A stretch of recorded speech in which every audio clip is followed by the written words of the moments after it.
문재인 정권의 잘못은 그냥 정책을 잘못했다 뿐만이 아니라 과거의 잘못을 그대로 보고 그대로 다시 했다는 거예요. 그러니까 얼마나 이게 이데올로기적인 그 도그마 속에 빠져 있었으면 좀 판박이죠. 판박이를 그대로 할 정도면 완전히 그 믿음이 있는 거죠. 시장이 뭐가 문제가 생기면 무조건 투기꾼. 그러니까 수요 공급의 그 상황을 살필 생각도 하지 않고. 제가 이제 민주당 소속 의원이니까 그 지난 그 문재인 정부에서 부동산 정책에 대한 어떤 실책에 대해서는 저도 인정을 합니다. 뭐 그것 때문에 정권을 결국은 그렇죠. 내놓게 됐고 그 부분에 대해서 뭐 이런저런 변명은 할 형편은 아니라고 생각되고요.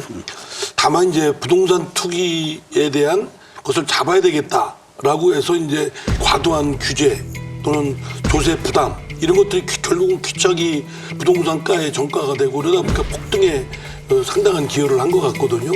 이제 어쨌든 집에 대한 수요보다 공급이 적었다. 그래 공급을 늘려야 되겠다.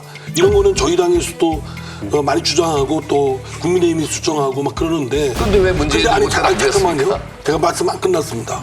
뭐냐면 그 서울에서만 사는 분들, 서울시야에만 시선을 두신 분들은 그렇게 보실 수 있어요. 네. 근데 저처럼 지방에서 있는 대전 출신이라든가 부산이라든가 대구라든가 이런 쪽에서 보면 서울에 그런 집을 공급을 많이 하고 거기에 많은 사람들이 하게 되면 다 서울로 몰리거든요. 그럼 지방이 소멸돼 버립니다. 그러니까 서울만 볼 때는 그런 수요와 공급이라는 그런 측면이 적절한 진단이라고 생각되지만 그러나 전체 국도 전체를 볼 때는 부산이나 대전이나 대구나 광주는 소멸돼 버립니다. 중소도시는 더 심하고요. 근데 저는 좀 전에 우리 이 의원님 말씀하신 부분은 굉장히 중요한 포인트라고 생각해요. 수도권에 공급이 모자란다고 해서 수요만큼 집을 많이 지어주면 지방이 소멸한다는 논리는 굉장히 위험한 논리예요. 그 얘기는 지방이 잘 살기 위해서는 수도권 주민들이 다 부동산 지옥 속에 살아야 된다는 얘기거든요.